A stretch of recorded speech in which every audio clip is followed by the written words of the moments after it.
Hello les asticots, j'espère que vous allez bien, moi j'ai la pêche parce qu'aujourd'hui on se fait la rétro review de l'épisode 19 de Shaman King. Épisode dans lequel, après l'entraînement de Yo dans le tunnel de Tartarus, on en arrive enfin au moment tant attendu, le duel entre Yo et Len au plus fort de leur puissance. Donc ça promet, il va donc y avoir aussi une grosse partie de l'épisode qui va tourner autour de leur combat, ce qui fait qu'il n'y aura pas forcément énormément de choses à dire. Mais il reste intéressant à commenter malgré tout. Donc moi sur ce, je vous dis bonne vidéo. Et la première moitié de l'épisode est à la fois légère et intéressante. Alors je m'attarderai pas sur la scène d'intro qui est purement là pour la touche humoristique avec littéralement une scène de ménage entre Kalim et Silva. Mais plutôt donc sur l'arrivée de Tamara chez Yo et Anna, qui ressentant les doutes de Maître Yome a décidé de s'installer chez eux. Et c'est là où on a à la fois un côté léger et intéressant, puisque pendant qu'elle se confie à Anna sur ses doutes, sur ses peurs, etc., cette dernière est en train de regarder son feuilleton à l'eau de rose, qui accessoirement est le même que regardait Silva, et fait des commentaires dessus. Mais c'est là que justement cette touche d'humour est assez bien amenée, puisque les commentaires en question sur le feuilleton, en fait Anna s'en sert littéralement pour faire une petite leçon de morale directement envers Tamara, déjà sur son propre manque de confiance en elle, qui est au final la véritable cause des doutes de Maître Yome, et pas sur son manque d'aptitude. Et puis au passage aussi sur le fait qu'elle en pince clairement pour Yo. Ça, elle en a pas loupé une miette non plus. Et cette scène nous montre aussi à quel point, malgré son côté entraîneuse froide et presque sadique, Anna est quand même à l'écoute des autres, puisque elle était en train de regarder son feuilleton et d'écouter Tamara en même temps. Et l'autre point que je trouve intéressant avec cette scène, c'est que à travers son discours, Anna ne s'adresse pas uniquement à Tamara, mais va aussi casser ce qu'on appelle le quatrième mur, puisque pour moi, elle s'adresse clairement aux spectateurs et veut faire passer le message, comme quoi, avant que les autres aient confiance en nous, il faut déjà qu'on ait confiance en soi. Et en plus, moi, je me sens partiellement concerné par cette remarque, donc voilà, c'est vraiment un message que je trouve assez intéressant à souligner. Et en parallèle, toujours dans la première partie, ça fait plaisir de retrouver un Yo qui a récupéré son calme habituel et aussi son côté improvisation.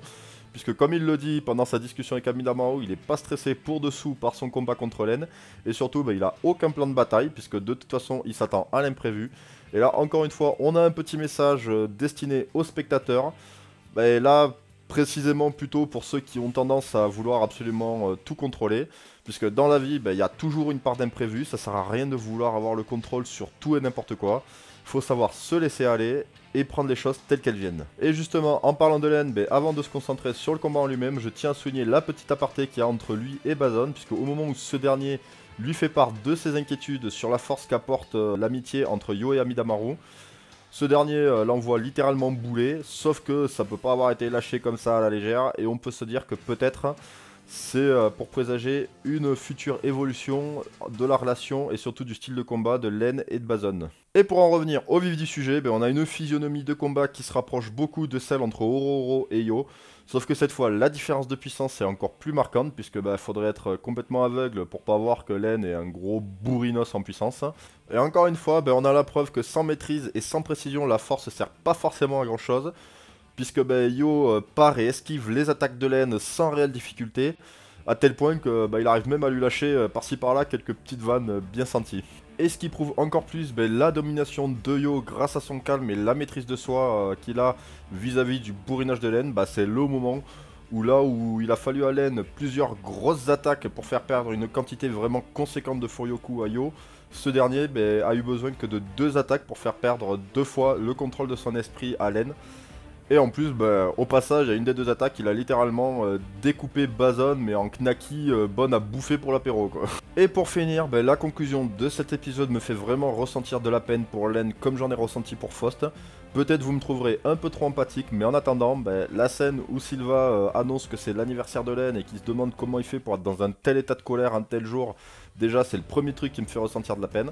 Et ensuite, on en apprend un peu plus avec un nouveau flashback sur l'enfance de Len. Et la scène dans le présent où Yoon intervient auprès de son oncle pour faire cesser le combat parce qu'elle s'inquiète pour lui à cause justement de toute cette colère qu'il a, qu'il n'arrive pas à s'en départir. Et on comprend alors que c'est pas de lui-même qu'il est devenu comme ça, que c'est via son oncle qu'il a reçu une éducation basée sur la haine et le ressentiment. Et ce qui est d'autant plus marqué par la dernière phrase de celui-ci, puisqu'il dit que s'il perce, il ne mérite pas de vivre. Ce qui peut paraître évidemment énormément cruel de la part de quelqu'un qui 30 secondes avant disait lui-même qu'il le considérait comme son propre fils. Et voilà les amis, cette review touche à sa fin. Alors pour ceux qui sont restés jusqu'au bout, j'ai parlé un peu plus que ce que je pensais, mais parce que finalement il y avait quand même pas mal de choses à dire. Et petite mention spéciale à l'animation du combat qui est vraiment très belle, qui est je trouve même une des plus belles, si ce n'est la plus belle depuis le début de la série.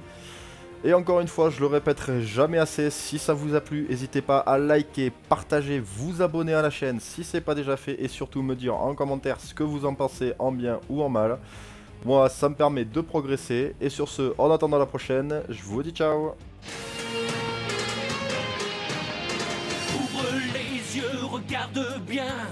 Tu peux bondir plus haut et plus loin. Le monde que tu vois n'est rien qu'une image. Écoute plutôt tes rêves les plus sauts. Tant de mystères jamais dévoilés. Tant de chemins qu'il faut explorer. Est-ce donc ta destinée d'être chaman, Shaman King, d'être chaman, Shaman